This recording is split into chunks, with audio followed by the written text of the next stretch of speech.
We failed in the playoffs in Season 2, but Vanarama South, this season, we're coming for you. Ladies and gentlemen, welcome your host for today, Mr. Y. Callum.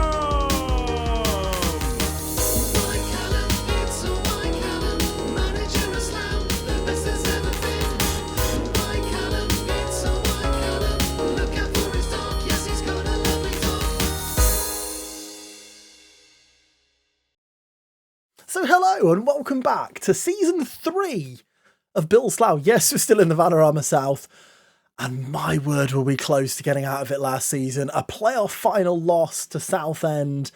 We were without our main man, Hamzad Kargbo. And we've had a summer where I think we've done some very, very good business indeed. I'm looking forward to you being the judge of it. I think we're going for the league title this year.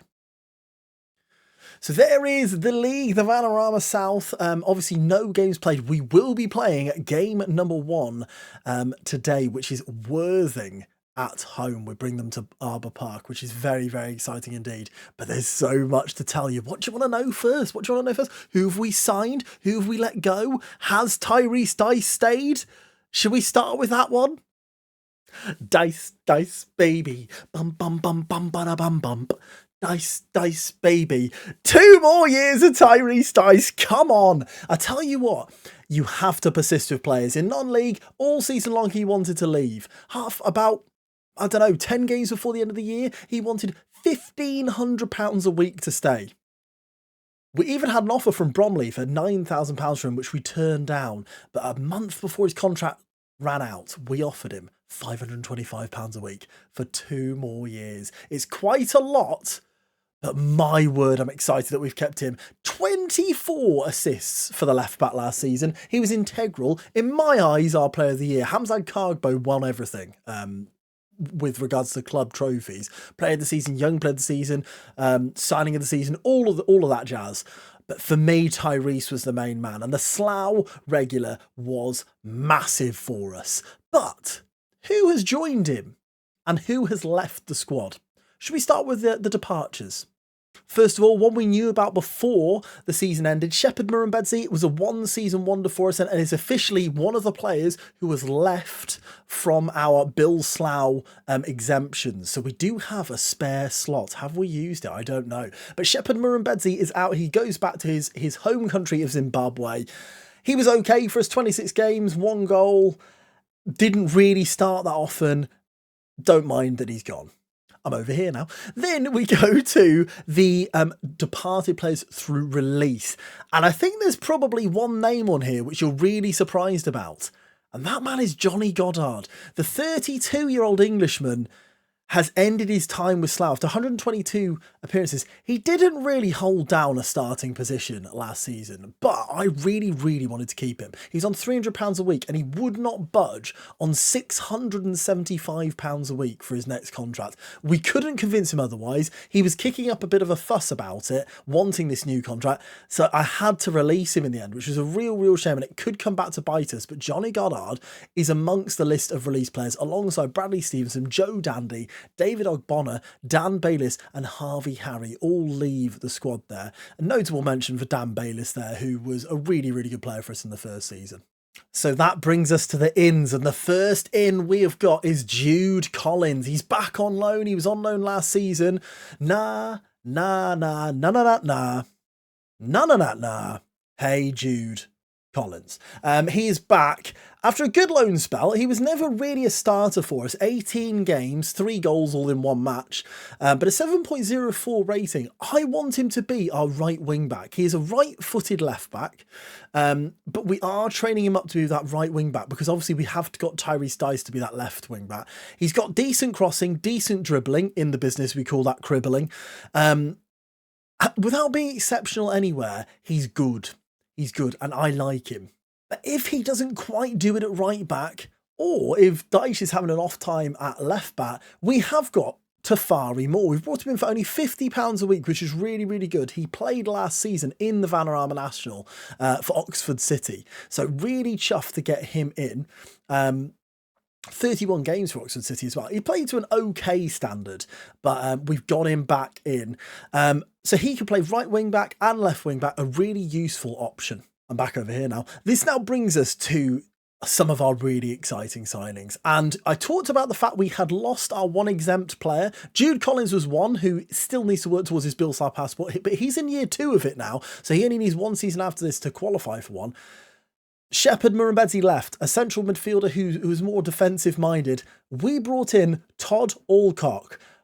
He is incredibly exciting. The 20-year-old from Aston Villa. He played 1 game for the Aston Villa first team, came through the youth ranks there. He is not born in the area. He's unknown, but because of his Villa background, we are assuming he is a Brummie. But what a player. What a player. Look at him. He's had a really good pre-season as well, scored quite a few goals. Will be playing in central midfield for this season. Todd Alcock is one of the most exciting, but not the most exciting yet.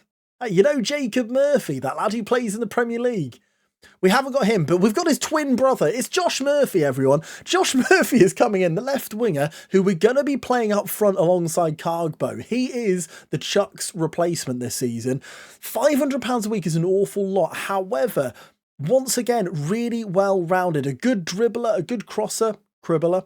He can finish it. He's got decent flair. He's got a bit of pace about him at 30 years old. Yes, the work rate isn't great. However, Josh Murphy, I'm confident, is going to get us some goals this season.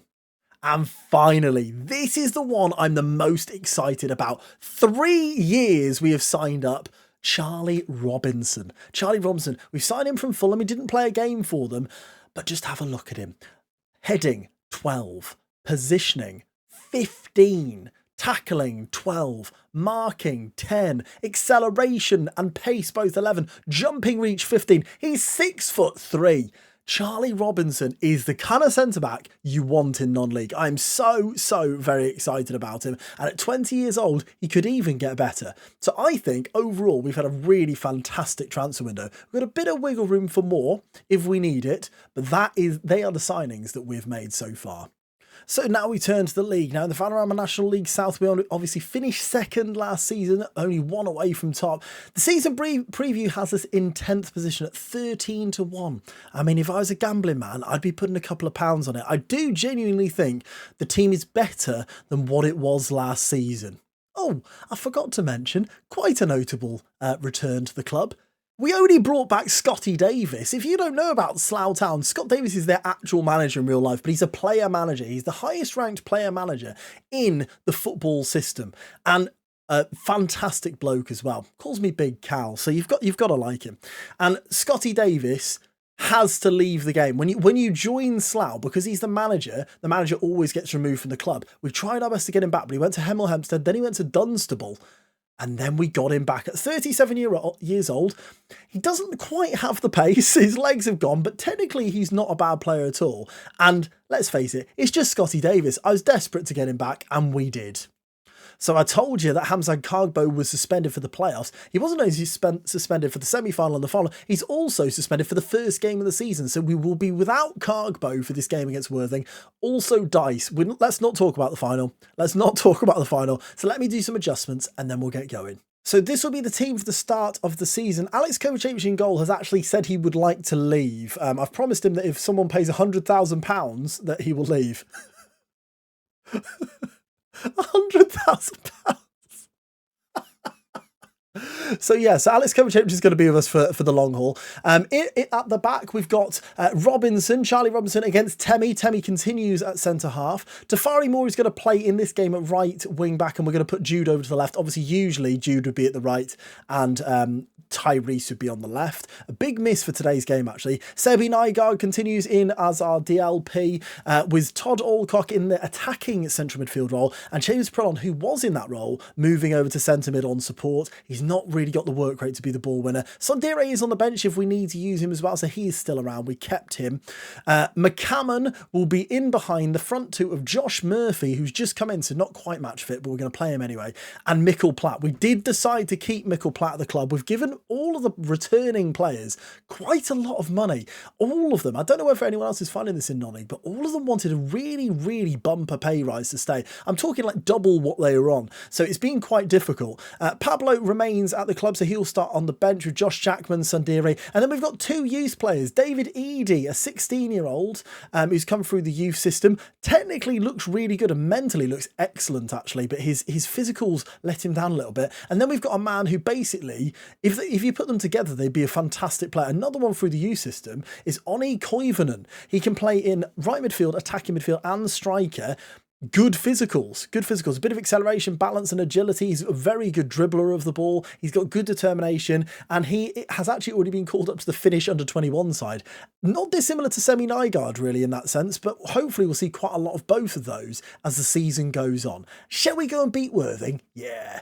So notably for Worthing, they keep hold of their Spanish star, Joan Luke. It's Joan Luque, isn't it? But, you know, it just makes him sound worse as Joan Luke. They've got Pierrick and Amadi Holloway up front. He's number 5. I'm not a fan of that. Why is he number 5? If he's their centre forward, why is he number 5? And so the season gets underway. Anything could happen at this point, and there's an early chance, only 3 minutes in. Tafari Moore now on the right-hand side. Robinson over to Temi. Temi now has it. Into Chambers Prillon. Through to Mikkel Platt. Mikkel Platt! Oh, it's a big chance. And Rocco Rees tips it just wide of his post. It's a really big chance early on here as Murphy will take the corner. Josh Murphy, our new signing. On debut, Robinson went up for it and couldn't quite get there as McCammon lets that go out for a throw. But encouraging signs early on there for Slough as we have the first couple of chances. I honestly believe we could win the league. I think last season we were fantastic, and I just feel like we're that little bit stronger. I think Alcock is massive. I think Robinson is a really big signing. I think Josh Murphy could be fantastic. You know, the sky is the limit for this team, so just wait for us to lose this game. As it's played out to Tafari Moore on the right side, he gets the cross in. It's a poor cross, but Jude will pick it back up. Jude Collins cuts inside. Is he going to shoot? He is, and it's just wide of the far post for Jude Collins. And we know he loves a shot from range, and it was very unfortunate. As I noticed, Slavy Spasov just scored for Hungerford, who actually plays for Slough now. Always got to keep an eye on those sort of players. But it looks as if we're holding most of the possession, 61% possession, 0.62 XG, with more shots on goal. And yet, not really seen their keeper tested too much, although he is on a 7.3, which is encouraging. Platt will take this corner. Why on earth is Mikkel Platt taking it? McCammon, Nygaard, McCammon, it's lovely work. Oh, McCammon scores! Come on, play the music. It's the first goal of the season for Josh McCammon. Oh, I tell you what, the relief has just gone off my shoulders. We've got a goal. I've still got no idea why Mikkel Platt, our best header of the ball, is taking the corner, but McCammon comes inside and it goes through Rocco Rees in reality. Is it an assist for Sebi Nygaard? I think it is, which is a thing of beauty. Absolutely love that. An assist on the first game of the season for our boy Sebi. And McCammon plays it into the back of the net. It's 1-0 to Slough. Happy, happy days. And that is the halftime score. It finishes 1-0. A good half, I'd say. A really good half. McCammon and Nygaard on 7.3 and 7.4, respectively. I mean, that's because of the goal ultimately, isn't it? But interesting to see both goalkeepers on a 7 rating, which usually means there's been quite a lot of chances. We obviously haven't seen them. Being on key highlights, you do sometimes. I think it's sometimes a bit harsh on the goalkeepers. You don't tend to see their good parts. You just tend to see their bad parts when they're picking the ball out of the net. But we've picked up 2 bookings as well. Sebi Nygaard and Alcock both picking up bookings. But we have another corner here. We've had a lot of them. Murphy will take this one as well. It's crossed in. It's headed away. Maybe it should have been Platt. Maybe Mikkel Platt is better at corners. McCammon into Leon, who shoots from range, but it's over the bar of Rocco Rees. And you get into the territory of substitutes now. Do we get Koivunen on? Do we get Sundiri on? You know, different options in those midfield areas, but some good performances here. Murphy, not one of them, unfortunately. So, you know what? After 66 minutes, we will withdraw Josh Murphy and we'll bring on the youth player, Onni Koivunen, who I am really excited about. You know, I don't want to ruin all the debuts, but Todd Alcott's not having the best game either in there, but we'll persist with him. And you know what? I'm going to get Sundiri on, who might feel a little bit hard done by to drop out of this team this season, and bring him on as a ball winner in there, and just see if he can have any impact sort of work in the boxes. There's a highlight almost immediately here as Moore gives it into Mikkel Platt. Sebi Nygaard back to Mikkel Platt. He's dropped really deep here. Alcock, Chambers, Perillon, Nygaard really well worked out to Tafari Moore. Alcock, Nygaard, can he find the right pass? Robinson with a long ball towards McCammon, who does bring it down, crosses towards Mikkel Platt! We've kept him on and he gets a goal. No Cargbo, no problem. It's 2-0 against Worthing. As I see all the shots from 5-0 out, that's ruined it all. But McCammon with the goal and assist on the first game of the season. Platt ducks down to head it home, the most conventional of headers. And it's 2-0 and we're breathing easier. We're checking it for offside. Is he offside? Is he offside there? I mean, I feel like he was offside. Let's not question it. He looked off. McCammon into Koivunen. He's fouled there by a man on a booking, and he's injured Koivunen as well. It's headed over the bar. So Jackman is on as McCammon will take this corner. No, he won't. Of course he won't. Just tempt me. 765 people here in the downpour at Arbour Park. As 2 minutes to go, 1 minute to go. There's 5 minutes added on as we see a free kick late on here. Koivunen will take it into McCammon, into Tafari Moore. Sebi Nygaard, Tafari Moore on his debut shoots. It's well safe for Mikkel Platt. Oh! 3-0. Mikkel Platt at the double. Can we drop him for the next game? I'm not sure we can. It's well worked on the edge. And in injury time, Moore strikes it, hits the defender. Rockeries isn't up quick enough and Platt rockets it home. He's probably offside again, isn't he? But it's 3-0. Happy days. Happy days. There's another highlight here before the final whistle as Tafari Moore wins it back at left back. Platt into Jackman now. Robinson, who we've not seen a lot of, which is probably a good thing, if I'm being completely honest. Wilson plays it through to Joan. Joan brings it inside. Knight, well blocked there by Tafari Moore's had a good game, you know, as it's crossed in and it looked like it was a penalty. It's not, it's a corner. I thought Robinson had given away a penalty there in added time. It probably won't matter as it's headed away this time by Platt, Simons, and Kovacevic says, we're not going to start the season with a clean sheet for Alex Kovacevic, are we? Incredible scenes. What a win. What a start to the season. It's 3 goals. It's two players who we had from last season. So no goals on debut that we saw. But Josh McCammon, look at that performance. He's scored a goal. He's got an assist and he's got 5 key passes to his name. What a signing he was last season. What a signing. So that rounds off today's video. Thank you so much for watching. Season 3 is due to be an exciting one. I'm confident. And after that start to the season, the sky's the limit. That was without Cargbo and Dice. I'll see you on the next one. Goodbye.